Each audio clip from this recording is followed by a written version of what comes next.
Top of the morning, I'm Mary Kupczynski, the CEO of RegAlytics here in Nagasaki, Japan, with your update on this week's 36,495 alerts. We're having a great time here. We spent St. Patrick's Day at the Atomic Bomb Museum. Not sure why this is a recurring theme for my husband and me, but we were in Poland at Auschwitz at the peak of Russia's invasion of Ukraine. And here we are learning about the atomic bomb while the U.S. is being accused around the world and inside of transitioning to an autocracy. The regulators of the week are South Dakota and Idaho, the two states who regularly compete at being the least regulated states. This year, they're again neck and neck. This week alone, South Dakota passed 61 bills in comparison to the 37 passed bills in Idaho. My favorite was South Dakota, which passed a law to provide a formal legal definition for the word must in all of their laws. Must now means it is a mandatory directive, leaving no discretion in carrying out the specified action. Thank you, South Dakota.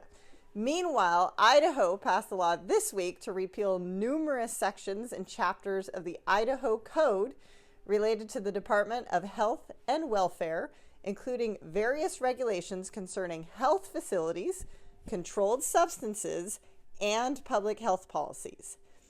Key repeals of this include provisions on the treatment of narcotic drug addicts, reporting minor violations, and regulations governing the operation of health facilities and nursing homes. The topic of the week is Chinese company DeepSeek.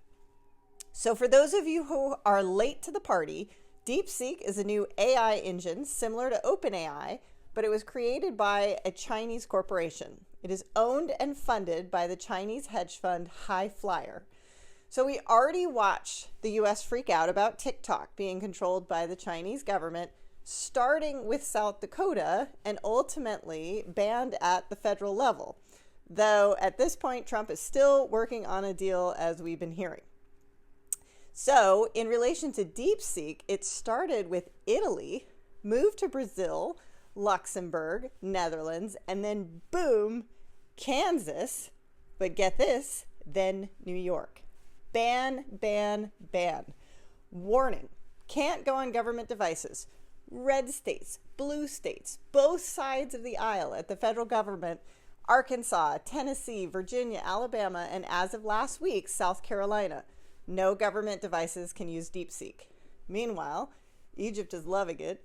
China is using it and touting its success, claiming it is the AI East Wind.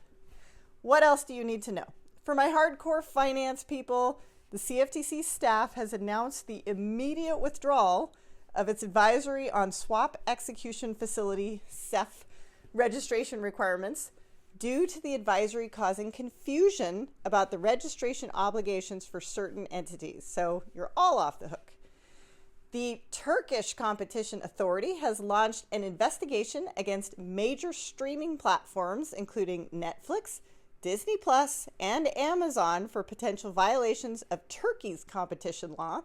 The inquiry will assess if these platforms have misused their dominant positions by imposing exclusivity conditions and discriminating against local producers and talent.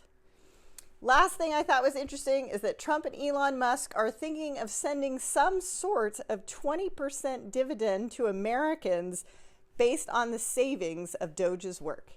And that is it this week for RegAlytics. We have the global supply chain of the world's regulatory alerts in one very easy to use place. If you need a solution related to anything related to regulation, give us a call.